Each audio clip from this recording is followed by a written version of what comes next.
everybody, welcome back to another episode of Stuff from the Cuffs. We're so very happy to have you, and of course, you know, we're all about giving you fire, fun, inspirational. We're real about it, and we're also educational. So thank you so very much for being a part of the family. We're so very happy to have you as part of the Cufflinks family. If you are a new subscriber, thank you so very much for subscribing, for liking, for commenting.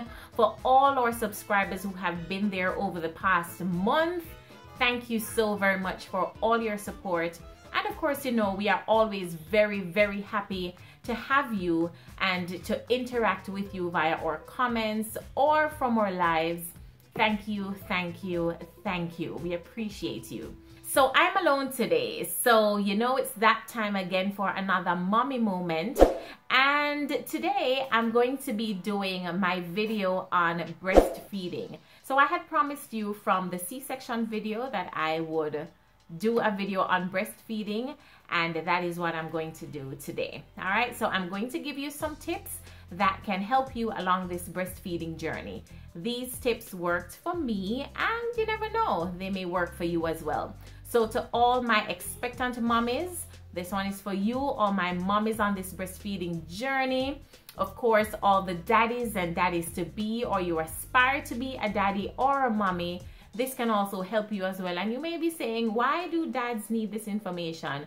Well, you know, it's very important that you are able to support the mother of your child.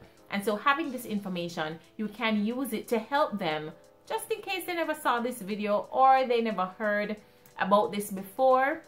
You can contribute to the process and you can help them along this breastfeeding journey, because let me tell you, it's not an easy road, right? So let me start by saying breastfeeding is one of the hardest things I've ever done in my life.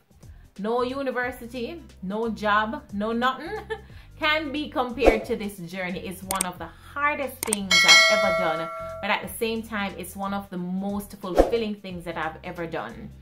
So before I get into the tips, I just want to say, mommies, expectant mommies, just know that all of us are different. Our bodies are made up differently, and our journeys aren't the same. So I know that some mommies out there may be struggling with breastfeeding, and you are wondering, what am I doing wrong? What else can I do? The fact of the matter is, don't be too hard on yourself. There are some things you literally have no control over. So I want you to just understand that our bodies are made up differently. We don't have the same conditions. We don't have the same circumstances that will enable some of us or hinder some of us along this breastfeeding journey. So don't be too hard on yourself. Don't beat up yourself. And this is something that I always say. The best fed is fed. Whether it's breastfed or bottle fed, meaning formula fed, the best fed is fed. Because really and truly, if you aren't able to produce sufficient milk for your child needs to eat. So there is no shame in giving your child formula if it is that you aren't able to give them enough, to produce enough so that they will be satisfied.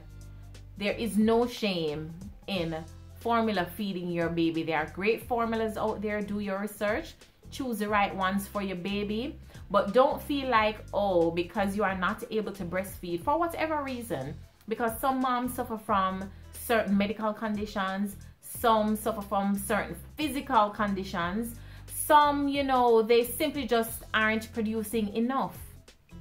And if you aren't producing enough, I will reiterate that the best fed is fed. And don't make nobody make you feel bad about it either. Do your best, do all you can to facilitate the process, but if it's simply not working out, just ensure that your baby is fed. All right, so let me jump straight into it, because this is going to be a quick video, because the girls are occupied at the moment, but I know sooner or later they're going to come looking for mommy, and you know, this video is gonna be over if they do. So let me get straight into it. So tip number one, make sure that you eat and drink eat and drink and eat and drink some more. If you're not eating, if you're not drinking, you won't be able to produce milk. And you know, this whole breastfeeding process, whether it is you're feeding directly from the breast or you are pumping and feeding to your child, it drains you. So you need to be hydrated and you need to ensure that you eat so that you have enough energy to be able to take care of your baby, do your daily activities, and of course breastfeed. And you know, doctors and nurses will tell you when you're breastfeeding, this is probably the time that you eat the most. Literally, I was always hungry while breastfeeding.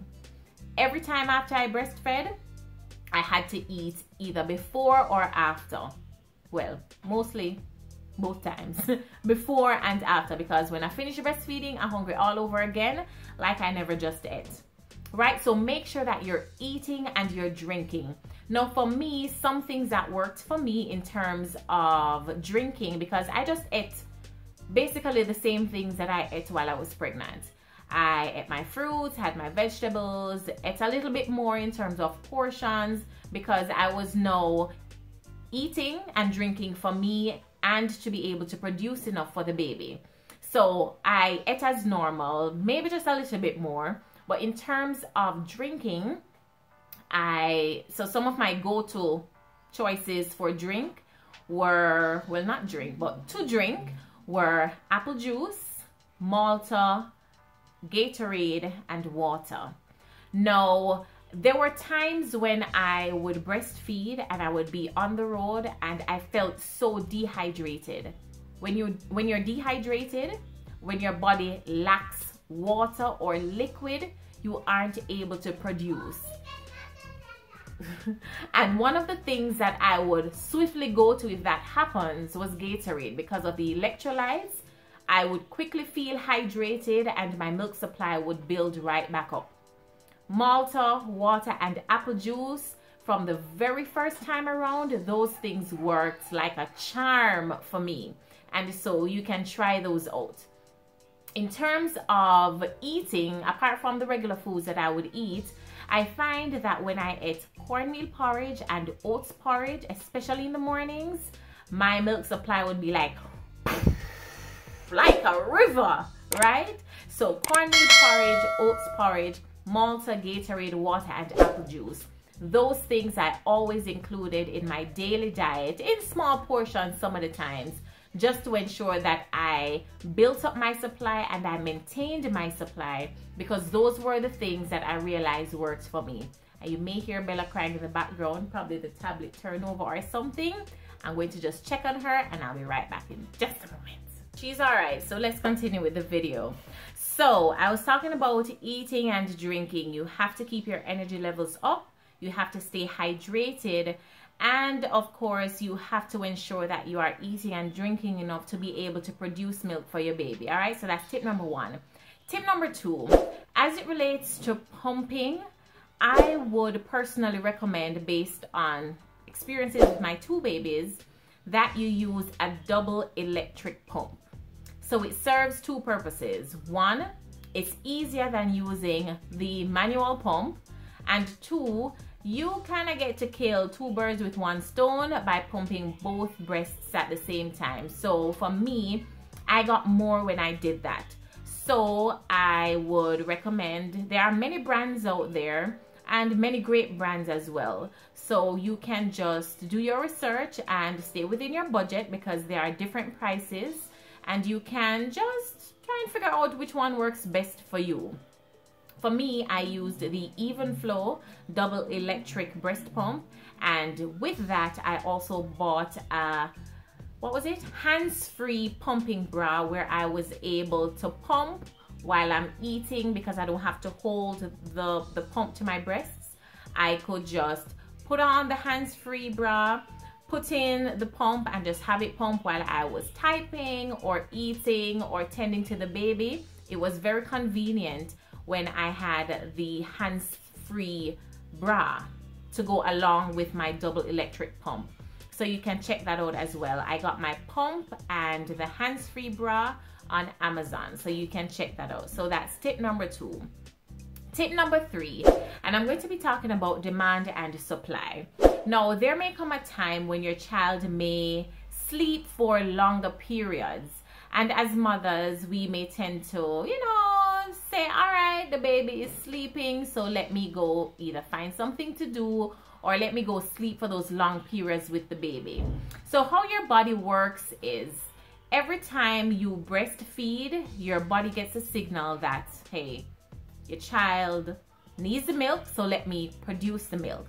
When they start sleeping for long stretches and you don't breastfeed for say 4, 5, 6, 7, 8 hours, because my 2 children started sleeping right through the night from as early as 2 months old. And so one of the things that I had to ensure that I did was during the night, I got up every 2 or 3 hours and I still pumped. So I was still telling my body that, hey, I still need the milk for the baby, right? I still need the milk for the baby. So the pumping simulated breastfeeding. Now, what would happen, and this has happened to me before, what would happen if I did not breastfeed every 2 or 3 hours, or I did not pump every 2 or 3 hours? My milk supply would start to dwindle. Yes, because my body, now the signal it's sending to my body when I'm not breastfeeding or I'm not pumping is that, oh, she don't need no more milk, man. I can cut back on my supply. Yeah, I think my breasts have a mind of its own. I can cut back on the supply, man. So demand and supply. If you want to maintain your supply, I would recommend that when your baby is not being breastfed for long stretches, whether it is that you're at work, if you can, or whether it is the baby is sleeping right through the night or you have to be away from the baby, still pump. Still pump every 2 or 3 hours so that your body knows to keep producing milk. Demand and supply. If you don't pump and don't breastfeed, your body will automatically start, to slow down the supply, because it is, now feeling that, hey, I don't need to provide as much because the baby is not feeding as much. So for me, again, if I was to be away or I was at work for long stretches or the baby was sleeping through the night, I still got up. And it takes a lot of discipline. Yeah, and you're tired most of the times, but it's something that you want to do if you want to maintain your supply, right? So make sure that if you are away from your baby, or if the baby is sleeping for long periods, and sorry for the noise in the background, kids playing, right? If you're away from the baby, or if you, I don't even remember what I was saying, right? If you're away from the baby, if the baby is sleeping for long stretches, ensure that you pump in between those times, every 2 or 3 hours, all right? So that's tip number 3. So tip number 4, persevere, persevere, persevere. And this is really my last tip, because a lot of times, especially as first-time mothers, we'll buck up in other something here called breastfeeding, right? We hit up into it and we did not realize that it took so much. And the first human tendency is for us to stop or to give up. I want to encourage you to persevere. When those tough times come, when you are bald because it hurts, when you feel like you don't have the energy to, when you just feel like, boy, this journey is too hard, I'm going to throw in the towel. If you are able to, persevere and push through. It's a tough journey. It's a hard journey. But let me encourage you, it gets more manageable with time. I remember a friend of mine from Glenmuir High, Shanice. I will never forget her during my first pregnancy. I used to DM her and say, boy, I don't think I can do this. Boy, I'm going to stop and just give her a pure bottle. Even though I was producing, I was just so tired. I felt like I couldn't do it. I felt like I was doing something wrong. I just was kind of feeling my way through in the first 6 weeks. And I remember there was something that she said to me. She said, Bas, just keep going. It gets more manageable with time. And she did not lie. After those first 6 weeks, things became so much more manageable that I was able to be more consistent with the breastfeeding and more consistent with everything that I was doing. There were times when I wanted to give up. There were times when I just felt like, boy, I can't bother.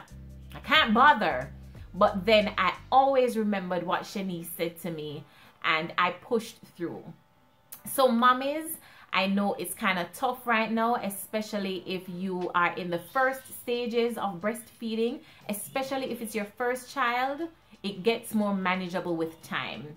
You can think about those things that I mentioned previously in this video in terms of what to eat, what to drink, in terms of your pumping schedule, in terms of, you know, just things you can do to build up your supply and to maintain your supply. And again, if you simply aren't able to produce milk, don't be too hard on yourself. It's not your fault. Just do your best and just keep going. And again, I'll say the best fed is fed. Whether breastfed or bottle fed, the best fed is that your baby is fed and your baby is full and your baby is thriving and healthy. All right, so don't be too hard on yourself. All right, so I told you it was gonna be a quick video because I hear everybody now shuffling and looking for me. So that's it for another mommy moment inside Stuff from the Cuffs. I'm Basillia. Make sure that you subscribe, make sure you like, make sure you leave a comment. Thank you so much for watching another episode, and of course we'll have another video for you soon. Thank you again. God bless you. Mommies to be, it's gonna be all right. You're gonna be just fine. Breastfeeding is just one of those things that you have to get through in this whole mommy process, all right? And to all the expectant moms, you can do this. I specifically wore this shirt for this video, and it says, you got this. You got this, mamas. You can do it. Bless up, do your best, and let God do the rest. Thank you so much again for watching. Make sure that you tell a friend about Stuff from the Cuffs. Feel free to share the video. Feel free to leave a comment. Feel free to like the video, and of course, don't leave this video until you subscribe and turn on your notifications. God bless you. I'll catch up with you with another video soon. Adios.